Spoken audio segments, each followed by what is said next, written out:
বিসমিল্লাহির রহমানির রহিম। প্রিয় শিক্ষার্থীবৃন্দ, তোমরা কেমন আছো? নিশ্চয়ই ভালো আছো। আমিও ভালো আছি, আলহামদুলিল্লাহ। তো আজকে আমরা আমাদের উচ্চ মাধ্যমিক শ্রেণীর তথ্য যোগাযোগ প্রযুক্তির তৃতীয় অধ্যায় অর্থাৎ সংখ্যা পদ্ধতির আমরা একটা গুরুত্বপূর্ণ বিষয় নিয়ে আলোচনা করব, এবং সেটা হচ্ছে সংখ্যা পদ্ধতির রূপান্তর। আশা করি তোমরা মনোযোগ দিয়ে ক্লাসটা দেখার চেষ্টা করবে, তাহলে তোমাদের অনেক উপকার আসবে। তো সবাই খাতা কলম বই নিয়ে প্রস্তুত থাকো, আমরা এখন আমাদের ক্লাস শুরু করব।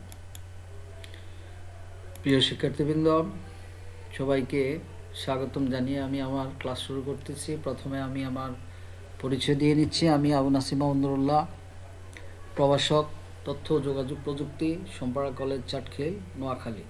পাঠ পরিচিতি দেখো শ্রেণী আমরা একাদশ ও দ্বাদশ শ্রেণীর তথ্য ও যোগাযোগ প্রযুক্তি নিয়ে আলোচনা করব। আজকের পাঠ হচ্ছে দেখো তৃতীয় অধ্যায়ের সংখ্যা পদ্ধতির রূপান্তর প্রথম অংশ। এরপরও আমি আরও কয়েকটা ক্লাস করব এর সংখ্যা পদ্ধতির রূপান্তর সম্পর্কে। আশা করি তোমরা ওই ক্লাসগুলো দেখবে। আজকের সময় হচ্ছে 20 মিনিট।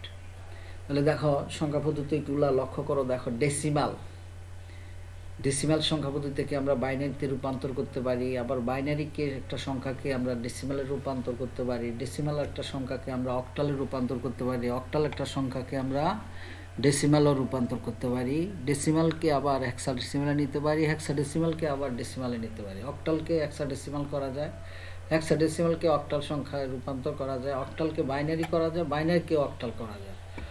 তার মানে এখানে দেখা হয় বাইনারিতে বেস হচ্ছে 2, ডেসিমালের বেস হচ্ছে 10। বাইনারি থেকে ডেসিমালে নিতে পারি আমরা। এই ছবিগুলো একটু খেয়াল করো। দেখো ডেসিমাল থেকে অক্টাল, ডেসিমাল থেকে হেক্সাডেসিমাল। এরপরে দেখো এই ডেসিমাল একটা সংখ্যা 17, 2 এটা দিয়ে ভাগ করে এত, এটা 2 দিয়ে 8কে ভাগ করলে এত। এরকমভাবে আমরা এই সংখ্যা পদ্ধতির রূপান্তর করে থাকি। আমি তোমাদেরকে এগুলো আজকে দেখাবো।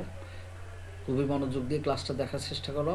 তাহলে আজকে আমাদের পাঠ হচ্ছে সংখ্যা পদ্ধতির রূপান্তর। আজকের পাঠ হচ্ছে আমাদের সংখ্যা পদ্ধতির রূপান্তর।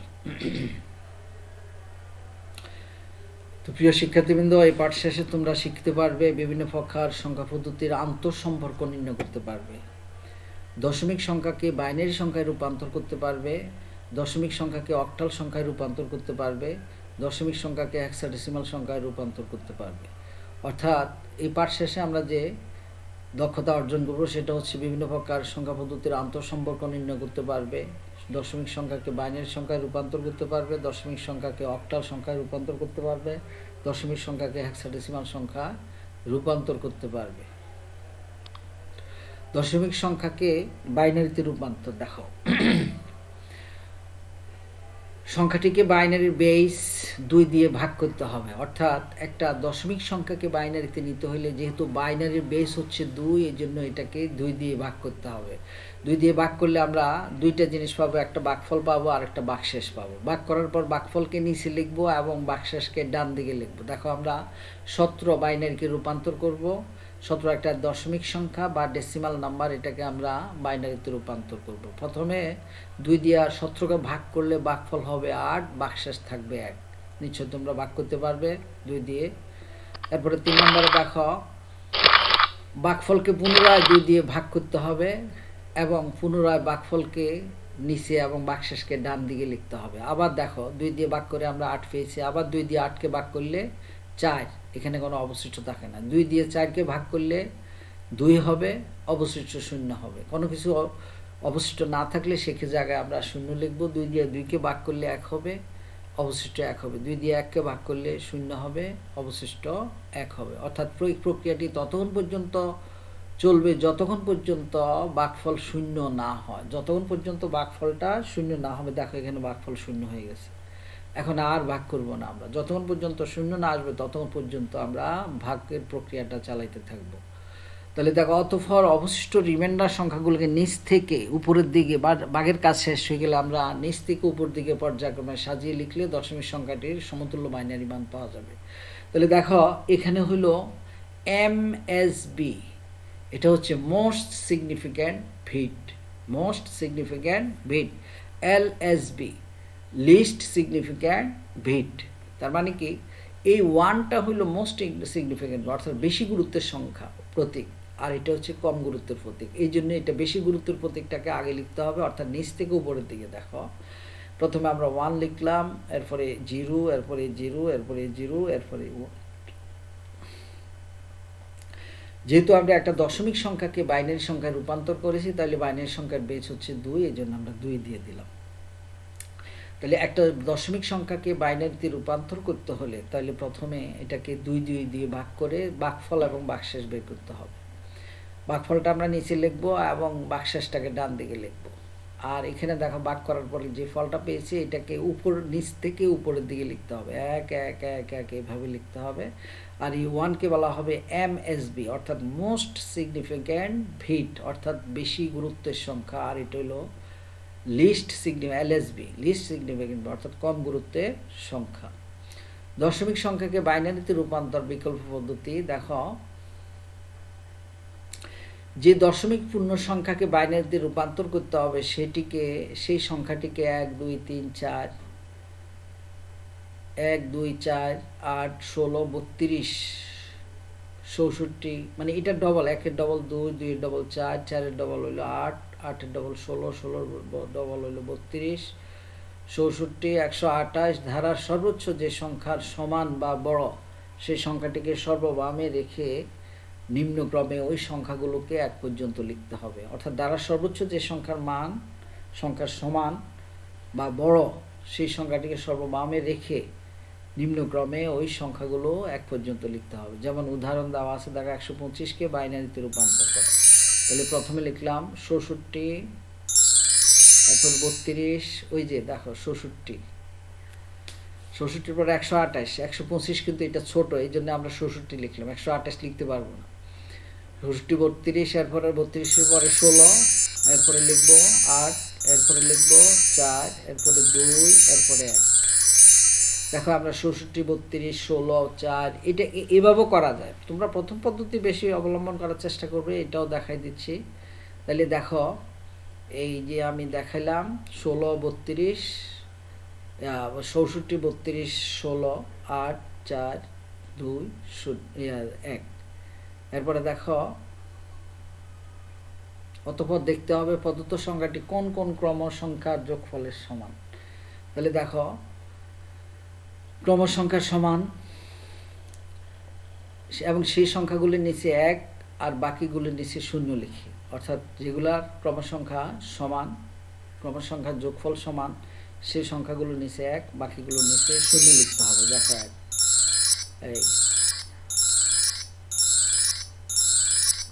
এই হয়ে গেল।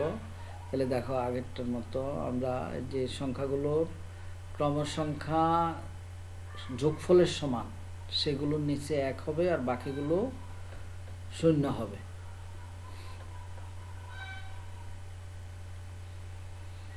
এবার নিচে পাওয়া সংখ্যাগুলো সাজিয়ে লিখলে নির্ণয় বাইনারি সংখ্যা পাওয়া যাবে। দেখো 1 2 3 4, এখান থেকে আবার এটাকে এভাবে লিখতে হবে এটা। তাহলে এরপরে দশমিক ভগ্নাংশকে বাইনারিতে রূপান্তর। এতক্ষণ আমরা পূর্ণ সংখ্যা নিয়ে কথা বলেছি। পূর্ণ সংখ্যাকে বাইনারিতে তাহলে 2 দিয়ে ভাগ করতে হবে এবং আবার দশমিক ভগ্নাংশটাকে যদি আমরা বাইনারিতে নিতে হয় 2 দ্বারা গুণ করতে হবে। খেয়াল রাখবা, পূর্ণ সংখ্যা হইলে ভাগ, 2 দ্বারা ভাগ, আর ভগ্নাংশ হলে 2 দ্বারা গুণ করতে হবে। তাহলে এবারে আসো আমরা ভগ্নাংশটিকে বাইনারি বেস 2 দিয়ে গুণ করতে হবে। যেমন ধর 0.125, এটা একটা দশমিক সংখ্যা, বেস যেহেতু 10, এটাকে বাইনারিতে রূপান্তর করো। তাহলে ধরো 0.125 পূরণ 2, এটাকে গুণ করলে কত হয়? গুণ করার পর যে পূর্ণ অংশটি থাকবে সেটি সংরক্ষণ করতে হবে এবং পূর্ণ সংখ্যা না হলে 0 রাখতে হবে। এখানে দেখো এখানে এটার দ্বারা গুণ করলে এত হলো, আমরা এই পূর্ণ সংখ্যা নিয়ে ছিল না, এই জন্য এখানে 0 লিখছি। 0টাকে আবার এদিকে লিখলাম। এরপরে আবার এটাকে 2 দ্বারা গুণ করব। অবশিষ্ট রিমাইন্ডার ভগ্নাংশ পুনরায় 2 দিয়ে গুণ করে পুনরায় সংখ্যাটিকে সংরক্ষণ করতে হবে। এই 2 দ্বারা গুণ করলাম, এত হয়ে গেল। এটা হলো 0, এটারও কোনো পূর্ণ সংখ্যা নেই, এই জন্য 0, 0টাকে এখানে লিখলাম। এরপরে এটাকে আবার এই দশমিকটাকে আবার কি করব? 2 দ্বারা গুণ করলে আমরা 1 পাই। দেখো দশমিকের পরে আর কোনো অঙ্ক নাই, এই জন্য আর গুণ করতে হবে না। এই প্রক্রিয়া ততক্ষণ পর্যন্ত চলবে যতক্ষণ পর্যন্ত ভগ্নাংশটি পূর্ণ সংখ্যা পরিণত না হয়। এই 1। তাহলে এবার আসো, প্রক্রিয়া 4 থেকে 5 বার চালানোর পরও যদি সংখ্যা পূর্ণ সংখ্যা না হয় তাহলে সেটিকে আসন্ন মান হিসেবে ধরে নিতে হবে। এরকম গুণ করার পরও যদি না মিলে তাহলে এগুলোকে আসন্ন মান হিসেবে ধরে নিতে হবে। অতঃপর সংরক্ষিত পূর্ণ সংখ্যাগুলোর উপর থেকে নিচের দিকে পর্যায়ক্রমে সাজিয়ে লিখলে দশমিক ভগ্নাংশটির সমতুল্য বাইনারি মান পাওয়া যাবে। দেখো এটা এখান থেকে উপর থেকে, এবারে দেখো এমএসবি উপরে, এলএসবি নিচে, মোস্ট সিগনিফিক্যান্ট বিট উপরে, লিস্ট সিগনিফিক্যান্ট অর্থাৎ বেশি গুরুত্বের সংখ্যা এগুলা বিটগুলা। এই জন্য আমরা লিখলাম দশমিক তো দিতে হবে। একটা জিনিস মনে রাখবা, দশমিক না দিলে কিন্তু হবে না, দশমিক সমান দশমিক হবে, 0 0 1 এখানে লিখলাম। এরপরে দশমিক সংখ্যাকে অক্টালে রূপান্তর, এতক্ষণ আমরা দশমিক সংখ্যাকে বাইনারিতে রূপান্তর করেছি, এখন দশমিক সংখ্যাকে একটা দশমিক সংখ্যাকে অক্টালে রূপান্তর করব। প্রিয় শিক্ষার্থীবৃন্দ, তোমরা একটু মনোযোগ দিয়ে দেখো। সংখ্যাটিকে অক্টাল বেজ 8 দিয়ে ভাগ করতে হবে দশমিক থেকে বাইনারিতে রূপান্তরের মতো। দেখো উদাহরণ, 423কে অক্টালে রূপান্তর করো। এটা একটা পূর্ণ সংখ্যা, পূর্ণ সংখ্যা হলে অবশ্যই ভাগ দিতে হবে। তা কত দিয়ে ভাগ করব? নিশ্চয় বলতে পারবে তোমরা, 8 দিয়ে ভাগ করতে হবে, যেহেতু আমরা অক্টালে রূপান্তর করব। 8 দিয়ে 423কে ভাগ করলে ভাগফল কত হবে? নিচে ভাগফল লিখতে হবে, বাক্সের ডান দিকে লিখতে হবে। 8 দিয়ে 423কে ভাগ করলে 52, বাক্সেস থাকবে 7, 7 লিখলাম। এভাবে আবারও আমরা ভাগফলকে 8 দিয়ে ভাগ করব, 6 48, অবশিষ্ট 4। পুনরায় ভাগফল নিচে বাক্সেস ডান দিকে লিখতে হবে। এরপরে দেখো, এই প্রক্রিয়া ততক্ষণ পর্যন্ত চলবে যতক্ষণ ভাগফল 0 না হয়। এটা তো তোমাদের আগেও বলেছি। দেখো 8 6 এর মধ্যে যায় না, তার মানে 0 ভাগফল, আর এখানে বাক্সেস হলো 6। তাহলে এই গেল এটা। অতঃপর অবশিষ্ট রিমাইন্ডার সংখ্যাগুলি নিচ থেকে উপরের দিকে পর্যায়ক্রমে সাজিয়ে লিখলে দশমিক পূর্ণ সংখ্যাটির সমতুল্য বাইনারি মান পাওয়া যাবে। তাহলে আগের মতোই আমরা দেখো 7, এই যে নিচ থেকে উপরের দিকে 6 4 7, 6 4 7 এটা। তাহলে 423-এর দশমিক মানের অক্টাল মান হচ্ছে এটা 647। তাহলে দশমিক ভগ্নাংশকে অক্টালে রূপান্তর করার জন্য আগের নিয়মেই, বাইনারি যে নিয়ম শিখেছি আমরা, ওই নিয়মে আমরা করব। সেটা হচ্ছে দশমিক ভগ্নাংশকে অক্টালে রূপান্তর করতে হলে সেই ভগ্নাংশকে অক্টালের বেজ 8 দিয়ে গুণ করতে হবে। গুণ করার পর যে পূর্ণ অংশটি থাকবে সেটিকে সংরক্ষণ করতে হবে। পূর্ণ সংখ্যা কিছু হলে তাকে, না হলে 0 লিখতে হবে। পূর্ণ সংখ্যা যদি কিছু না হয় তাহলে সেক্ষেত্রে আমরা 0 লিখব। যেমন ধরো এটাতে এটা গুণ করলে 1 দশমিক এত হয়েছে, তাহলে আমরা ডান পাশে লিখব 1।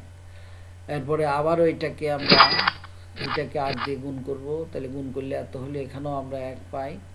এটাকে আবারও গুণ করব, গুণ করলে আমরা 4.800 এখানে 4, যেটা দশমিকের আগেরগুলো আমরা লিখবো এখানে। এটাকে গুণ 4, দেখো 3 দিয়ে এটাকে 4 দিয়ে গুণ করার পর আমরা এটা লিখলাম, 3 হয়ে গেল। এই প্রক্রিয়া ততক্ষণ পর্যন্ত চলবে যতক্ষণ পর্যন্ত সংখ্যা ভগ্নাংশটি পূর্ণ সংখ্যায় পরিণত না হয়, অর্থাৎ যতক্ষণ পর্যন্ত দশমিক পরে সংখ্যা থাকবে ওইগুলোকে গুণ করতে হবে। এই প্রক্রিয়া 4 থেকে 5 বার চালানোর পরও যদি পূর্ণ সংখ্যা না হয় তাহলে সেটিকে আসন্ন মান হিসেবে ধরে নিতে হবে। এই অতঃপর সংরক্ষিত পূর্ণ সংখ্যাগুলিকে উপর থেকে নিচের দিকে পর্যায়ক্রমে সাজিয়ে লিখলে দশমিক ভগ্নাংশটির সমতুল্য অক্টাল মান পাওয়া যাবে। এখানে দেখো, এটাকে আমরা এখান থেকে সাজিয়ে লিখব 1 1 4 1 1 4 6 3। এটা এতকে আমরা রূপান্তর করে অক্টালে রূপান্তর করে আমরা এটা পাবো। এটাকেও যদি আমরা অক্টালে রূপান্তর করি তাহলে 8 দিয়ে গুণ করলে একবারে হয়ে গেছে, তাহলে এটা 0.1 হবে। তাহলে এবার দশমিক সংখ্যাকে হেক্সাডেসিমাল সংখ্যায় রূপান্তর। প্রিয় শিক্ষার্থীবৃন্দ, এতক্ষণ আমরা একটা দশমিক সংখ্যাকে বাইনারিতে নিয়েছি, একটা দশমিক সংখ্যাকে অক্টাল সংখ্যায় রূপান্তর করেছি। এখন আমরা দেখব একটা দশমিক সংখ্যাকে, পূর্ণ সংখ্যাকে কিভাবে হেক্সাডেসিমাল সংখ্যায় রূপান্তর করা যায় সেটা আমরা দেখব। আমরা জানি কোনো সংখ্যার রূপান্তরের জন্য দশমিক সংখ্যাকে অন্য পদ্ধতিতে নিতে হলে ওই সংখ্যা পদ্ধতির বেজ দ্বারা ভাগ করতে হয়, ভাগফল এবং বাক্সেস বের করতে হয়। সংখ্যাটিকে হেক্সাডেসিমাল 16 দিকে ভাগ করে করতে হবে দশমিক থেকে বাইনারিতে এবং অক্টালের রূপান্তরের মতো। এই তো ভাগ করার পর ভাগফলকে নিচে এবং ভাগশেষকে ডান দিকে লিখতে হবে। এখানে লেখার পরে এটা আসবে। তারপরে ভাগফল পুনরায় 16 দিয়ে ভাগ করতে হবে এবং পুনরায় ভাগফলকে নিচে ভাগশেষকে ডানে লিখতে হবে। এই 16 26-এর মধ্যে একবার যায়, অবশ্যটাকে 10। তাহলে এইখানে এইভাবে আমরা দেখো এই 10-এর সমান হেক্সাডেসিমাল আমরা লিখবো। প্রতীক কিন্তু থাকে সিঙ্গেল, একটা ডিজিট হবে, এখানে এই লিখবো আমরা। এরপরে এই প্রক্রিয়া ততক্ষণ পর্যন্ত শূন্য না হয়। এই অতঃপর অবশিষ্ট সংখ্যাগুলিকে নিচ থেকে উপরের দিকে পর্যায়ক্রমে সাজিয়ে লিখলে সংখ্যাগুলোর পূর্ণ সমতুল্য বাইনারি মান পাওয়া যাবে। তাহলে আমরা সাজিয়ে লিখবো। দেখো প্রিয় শিক্ষার্থীবৃন্দ, 7 1A7 এই মোস্ট সিগনিফিক্যান্ট ভিট, এটা হলো লিস্ট সিগনিফিক্যান্ট ভিট। নির্ণয়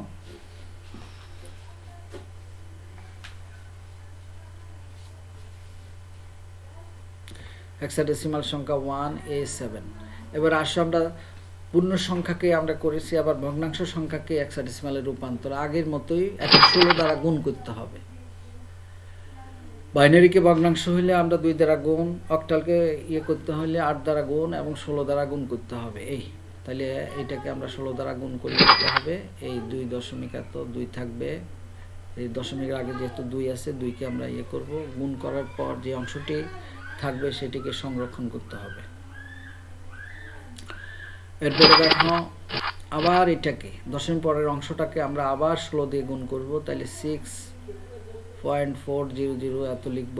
অবশিষ্ট ভগ্নাংশ পুনরায় বেস দিয়ে গুণ করলে পুনরায় সংখ্যাটি সংরক্ষণ করতে হবে। এত পূরণ 16 এত হবে। দেখো এটাকে গুণ করলে এরকম অনেকগুলো গুণের পরও মিলতেছে না। এই প্রক্রিয়া যতক্ষণ পর্যন্ত চলবে ততক্ষণ পর্যন্ত ভগ্নাংশটি পূর্ণ সংখ্যা পরিণত না হয়, অর্থাৎ এখানে 0 হয়ে গেলে পূর্ণ সংখ্যা পরিণত হয়ে যাবে। এরপরও যদি আরও থাকে 4-5 বার করার পরও যদি পূর্ণ সংখ্যা পরিণত, তাহলে সেটাকে আসন্ন মান হিসেবে ধরে নিতে হবে। অতঃপর সংরক্ষিত পূর্ণ সংখ্যাগুলো উপর থেকে নিচের দিকে পর্যায়ক্রমে সাজিয়ে লিখলে দশমিক ভগ্নাংশের সমতুল্য হেক্সাডেসিমাল মান পাওয়া যাবে। এটা তাহলে এখানে আসবে 2, এখান থেকে আমরা লিখব 2 6 6 6 6 এরকম আমরা লিখে এটাকে হেক্সাডেসিমাল সংখ্যায় রূপান্তর করে নিলাম। তো প্রিয় শিক্ষার্থীবৃন্দ, এতক্ষণ আমরা পজিশনাল নাম্বার সিস্টেমের 4টা প্রকার, সেটা হলো দশমিক, বাইনারি, অক্টাল, হেক্সাডেসিমাল। আমরা একটা দশমিক সংখ্যাকে বাইনারিতে, একটা দশমিক সংখ্যাকে হেক্সাডেসিমালে, একটা দশমিক সংখ্যাকে অক্টাল সংখ্যায় রূপান্তর করেছি। যদি পূর্ণ সংখ্যা হয় তাহলে 2 দিয়ে ভাগ করতে হবে, ভগ্নাংশ হলে 2 দ্বারা গুণ করতে হবে। অক্টাল সংখ্যাকে 2 দ্বারা 8 দ্বারা ভাগ করতে হবে, পূর্ণ সংখ্যা হলে ভগ্নাংশ হলে 8 দ্বারা গুণ করতে হবে। হেক্সাডেসিমাল সংখ্যাকে 16 দ্বারা ভাগ করতে হবে, 16 দ্বারা গুণ করতে হবে। এই তাহলে প্রিয় শিক্ষার্থীরা, এখন তোমাদের জন্য একটা হেক্সাডেসিমাল সংখ্যার রূপান্তর। এখানে দেখো 16 দিয়ে গুণ করছে, একবারে 2 হয়ে গেছে, দশমিক পরে আর কোনো সংখ্যা নেই, এই জন্য এটা হয়ে গেল। তাহলে এখন তোমাদের জন্য একটা একক কাজ, এত দশমিক মান কত? তাহলে এই হলো এটা 8 9 20, এটা না 16। তাহলে এটা দশমিক মান হচ্ছে 16, এফের পরের মান। দলীয় কাজ দেখাও কদল। এতকে বাইনারি, অক্টাল এবং হেক্সাডেসিমাল সংখ্যায় রূপান্তর করো। তোমরা দলে বসে বসে এই কাজটা করবে, তাইলে নিশ্চয় পারবে। খদলে কাজ করবে ABCDEF, দশমিক EFকে এত বাইনারি, অক্টাল এবং দশমিক সংখ্যায় রূপান্তর করো। মূল্যায়নে দেখা আমরা এত এর বাইনারি মান কত, এত এর বাইনারি মান, 7 বাইনারি মান নিশ্চয় তোমরা জানো 1 3টা। 2 নম্বরে দেখো 1000 এর দশমিক মান কত। এরপরে 4D কোন ধরনের সংখ্যা, নিশ্চয় ABCDEF পর্যন্ত আছে হেক্সাডেসিমাল সংখ্যায় প্রতীক, এই জন্য এটার এই সংখ্যাটা হলো হেক্সাডেসিমাল সংখ্যা। তাহলে বাড়ি কাজ লিখে নাও। বাইনারি সংখ্যা পদ্ধতি রূপান্তর করো এত, অক্টাল সংখ্যায় রূপান্তর করো 127.25, হেক্সাডেসিমাল সংখ্যায় রূপান্তর করো 255.25। এই প্রিয় শিক্ষার্থীবৃন্দ, এতক্ষণ আমরা বিভিন্ন সংখ্যা পদ্ধতির রূপান্তর সম্পর্কে আলোচনা করলাম। আশা করি তোমরা বুঝতে পেরেছ। তো সবাই বাড়িতে প্র্যাকটিস করবে, প্র্যাকটিসের বিকল্প কিছু নেই, প্র্যাকটিস করলে আরও ভালোভাবে বুঝতে পারবে, জানতে পারবে। এরপরও আমরা আরও কয়েকটা ক্লাস করব এই সংখ্যা পদ্ধতির রূপান্তর সম্পর্কে। আশা করি সবগুলো ক্লাস দেখার চেষ্টা করবে। তো সবাই ভালো থাকো, আল্লাহ হাফেজ। আজকের ক্লাস এখানেই শেষ করলাম।